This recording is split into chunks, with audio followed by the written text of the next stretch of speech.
आज आम्ही 2009 साली वादाचा विषय नाही.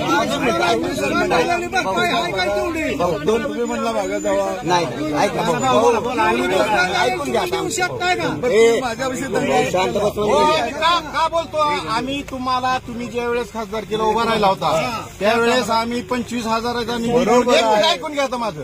आम्ही 25,000 निधी देऊन तुमच्या गळ्यात 5-5 हजाराच्या लोकांनी माळा घातल्या. ह्या गावानं तुमच्यावर प्रेम केलं, तुम्हाला या गावानं लीड दिला. त्यानंतर तुम्ही आजपर्यंत आमच्या गावाला आला नाही, ह्याचं उत्तर द्या. हे आमचं म्हणणं आहे. असं आहे आमचं ही म्हणणं आहे, बाकी आमचं काही नाही. आता सध्या काय बोलू नका. आताच्या सध्याच्या मुद्द्यावर बोला फक्त. चाऱ्याची भयान बेकार जनावर माझी रोडवर आहे ती 1,000-1,500 जनावर.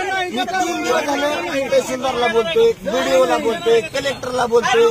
फक्त खासदार साहेबांनी थोडाफार आम्हाला चारा द्या. अजून वैरण खायला तुम्हाला तर तुम्ही शेतकरी आहो, तुम्हाला माहित आहे चालू सगळा वैरण जनावरांना खायला काय नाही. बरं माणसं आम्ही वाचवली आणून इकडे गावात. आम्ही पावणारावळ्याच्या गावाला लावली, सगळे सोय केली.